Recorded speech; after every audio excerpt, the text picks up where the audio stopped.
Class 7 अध्याय 4 समाज में लिंग भेद। आमतौर पर हमारी पहचान स्त्री और पुरुष के रूप में होती है। स्त्री और पुरुष के रूप में समाज में हमारी भूमिका कैसे तय होती है, क्या उसमें बदलाव की ज़रूरत है? इस पाठ में हम इन प्रश्नों पर चर्चा करेंगे। नीचे दिए गए वाक्यों में आप अपनी समझ के अनुसार लड़का लड़की या लड़का लड़की दोनों भरें। कुछ लोग कहते हैं जिसके लंबे बाल हो वह लड़की है। ये आप लोग भर लीजिएगा। चलिए स्टोरी।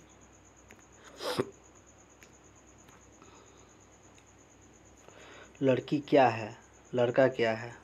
बच्चा जब पैदा होता है तो वह लड़की होती है या लड़का लड़की क्या होती है? कुछ लोग कहते हैं कि जिसके लंबे बाल हो वह लड़की है। समीर के बाल लंबे हैं पर वह तो लड़का है। कुछ लोग कहते हैं कि जेवर पहनने वह लड़की है। मदन माला पहनता है और कानों में बाली भी पहनता है, वह लड़का है। लड़का क्या क्या होता है? कुछ लोग कहते हैं कि जो नेकर हाफ पैंट पहने और पैरों पर चढ़ पाए वह लड़का है। शांति नेकर पहनती और झट पैर पर चढ़ जाती है, वह तो लड़की है। कुछ लोग कहते हैं कि जो ताकतवर हो और भारी वो ढो पाए वो लड़के हैं। साइदा नफीसा दो मटके या लकड़ी के गट्ठर उठाती है, वो लड़की है। लड़की क्या है, लड़का क्या है? कमला भसीन जोगिया द्वारा प्रकाशित पुस्तिका। नीचे दिए गए प्रश्नों के उत्तर दें। अगर किसी लड़की के बाल छोटे हैं तो क्या आप मजाक उड़ाते हैं? कोई लड़का माला या कान में बाली पहनता है तो क्या वो लड़कियों जैसा हो जाता है? परिवार में लड़कियों द्वारा किए जाने वाले कार्यों की सूची बनाएं। इसमें कौन कौन से कार्य हैं जो लड़के नहीं कर सकते और क्यों? मैं लड़की हूँ और मैं क्रिकेट खेलती हूँ। मैं लड़का हूँ और मुझे स्वेटर बुनना बहुत पसंद है। इसमें कोई परेशानी नहीं हो तो फिर समाज परेशान क्यों? क्या लड़कियां लड़कों के समान मैदान में खेलने जाती है? अगर नहीं तो क्यों नहीं जाती? अगर आप लड़की हैं तो क्या बड़ी होकर सुरक्षा बल में काम करना पसंद करेगी? अगर आप लड़का है तो क्या नर्सिंग की ट्रेनिंग लेना पसंद करेंगे? हाँ तो क्यों और नहीं तो क्यों नहीं? लिंग मनुष्य की जैविक संरचना है। प्रजनन अंग यह निर्धारित करते हैं कि हम स्त्री हैं पुरुष। बच्चों को जन्म देने एवं स्तनपान जैसे कार्य महिलाओं के विशिष्ट एवं प्राकृतिक गुण होते हैं। यह फर्क जैविक संरचना के कारण होता है। अक्सर लोग जेंडर का अर्थ लिंग यानी स्त्री पुल्लिंग के लिए करते हैं। यह एक गलत धारणा है। जेंडर हमारे सामाजिक व्यवहार को दर्शाता है। सामाजिक रूप से यह तय होता है कि महिला एवं पुरुष को क्या पहनने चाहिए, क्या काम करना चाहिए, कैसे व्यवहार करना चाहिए आदि। ये सभी लिंग भेद जेंडर या सामाजिक लिंग कहलाते हैं। समय के साथ साथ समाज बदलता है, इस तरह सामाजिक लिंग की परिभाषा भी बदलती है। जैसे कई वर्ष पूर्व लड़कियों को स्कूल नहीं जाने दिया जाता था, लेकिन अब वो इस सोच में कुछ परिवर्तन आया है। लड़के और लड़कियों का विकास, परिस्थिति, जावेद और सवाना का बड़ा होना। खुर्शीद और उसकी पत्नी रेशम दोनों सरकारी कर्मचारी हैं। उनके 2 बच्चे सवाना और जावेद। सवाना 7वीं कक्षा की छात्रा है और जावेद 8वीं कक्षा का छात्र।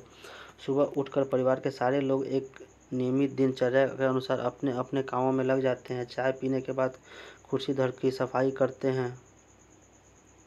रेशमा रसोई घर का काम संभालती है। बच्चे सारे कमरों का बिस्तर ठीक कर पढ़ने बैठ जाते हैं। नताशा नाश्ता करने के बाद सवाना और जावेद अपने अलावा माँ और पिता के लिए भी लंच बॉक्स तैयार करते हैं। शाम को विद्यालय से लौटने के बाद दोनों हाफ पैंट और टी शर्ट पहनकर क्रिकेट खेलने नज़दीक के मैदान में चले जाते हैं। दोनों अपने स्कूल की क्रिकेट टीम के सदस्य हैं। जावेद लड़कों की टीम का सदस्य है और सवाना लड़कियों की टीम की कप्तान है। दोनों बड़े होकर देश के लिए खेलना चाहते हैं। इस सपने को पूरा करने के लिए इनके माता पिता पूरी तरह से इन्हें सहयोग करते हैं। परिस्थितियाँ 2 श्यामा की कथा।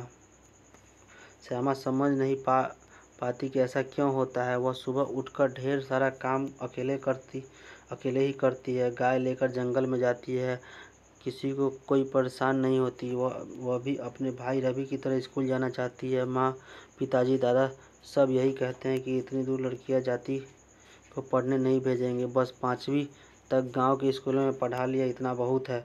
पता नहीं ऐसा क्यों। उसे याद है चाचा जी जब चटनी के लिए आम मंगाती है तो वो दौड़कर जाती है, झट से तोड़कर ले आती है। गांव के मास्टर जी कहते हैं ये तो हिरनी है, पर उसे एक बार भी दौड़ प्रतियोगिता में भाग लेने नहीं दिया गया। कोई पूछता है कि पिताजी यह कह देते हैं गांव में मध्य विद्यालय नहीं रहने के कारण उसे नहीं पढ़ा रहे हैं, जबकि श्यामा को पता है कि वह सोचते हैं कि पढ़ लिख कर भी तो चूल्हा ही फूकेगी। अब तो पिताजी श्यामा की अम्मा से एक दिन उसके ब्याह करने की बात कर रहे थे। परिस्थिति गोविंद का बड़ा होना। सफापुर गांव में गोविंद नाम के एक 13 वर्षीय लड़का है जो वो 8वीं कक्षा में पढ़ता है। उसके माता पिता मजदूरी करते हैं।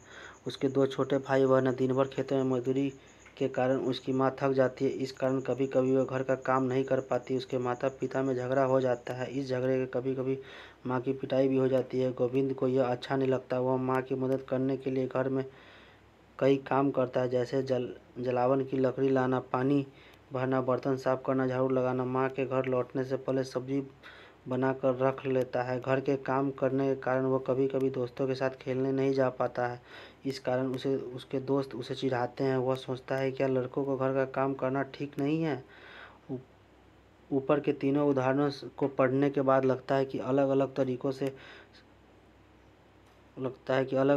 सयाने होते हैं और हमारे बड़े होने के ढंग भी फर्क हो सकता है। इसी प्रकार जब हम अपने माता पिता या बड़े बुजुर्गों से बात कर पाएंगे तो उनके बचपन और हमारे बचपन में भिन्नता है, अर्थात उनके बड़े होने के तरीकों में अंतर हो सकता है। बड़े होने के अनुभवों के पीछे कई सामाजिक धारणाएं हैं जिन पर हमें विचार करना चाहिए।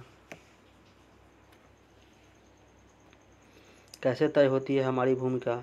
जैसा कि पहले ही चर्चा हो चुकी है कि सामाजिक लिंग हमारा जीवन कई बातों पर तय होता है। आओ देखते हैं कैसे होता है। समान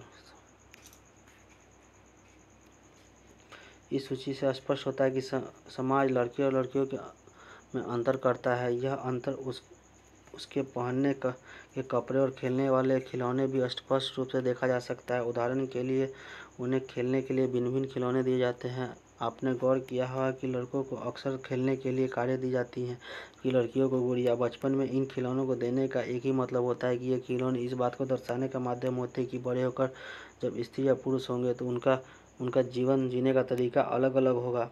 बचपन से लड़के लड़कियां समाज द्वारा तय की गई पुरुष व स्त्री की भूमिकाओं को सहज रूप से ग्रहण कर लेते हैं। धीरे धीरे वे सोचने लगते हैं कि यह तो उनकी प्राकृतिक गुण जीवन भर उसी आधार पर जीनी चाहिए। अगर गहराई से विचार करें तो यह अंतर प्रायः प्रतिदिन की छोटी छोटी बातों में देखने को मिलती है। लड़कियों को कैसे कपड़े पहनने चाहिए, लड़के को रौबदार आवाज़ में बात करनी चाहिए आदि, ये सब बताने भर के तरीके हैं कि जब वे बड़े होंगे स्त्री या पुरुष बनेंगे तो उनकी विशेष भूमिका होगी। बाद में जीवन में ये सारी चीज़ें तय करती है कि आप कौन से विषय पढ़ेंगे, आपके व्यवसाय क्या होंगे, आपके जीने के तरीके क्या होंगे। ये सब सामाजिक रूप से तय होता है। माँ के द्वारा किया गया कार्य, पिताजी के द्वारा किया गया कार्य। ऊपर दी गई घड़ियों के चित्र से बाहर उठने के लेकर सोने तक दिनचर्या दर्शाएं।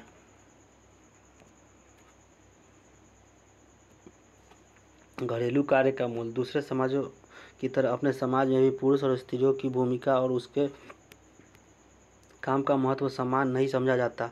पुरुषों और स्त्रियों का दर्जा एक जैसा नहीं होता। आइए देखते हैं पुरुषों और स्त्रियों के द्वारा किए जाने वाले कार्य, यह असमानता कैसे है। केंद्रीय सांख्यिकी संगठन के आंकड़े। ऊपर के आंकड़ों और अपने उत्तर पर गौर करने से पता चलता है कि अधिकांश महिलाएं पुरुषों से ज़्यादा काम करती है, पर वास्तविकता यह है कि इतना काम करने के बावजूद हम यह सोचते हैं घरेलू काम भी क्या कोई काम है। घर के काम की मुख्य जिम्मेदारी स्त्रियों की होती है, जैसे घर की देखभाल संबंधी कार्य, परिवार का ध्यान रखना, विशेषकर बच्चों, बुजुर्ग और बीमारियों का।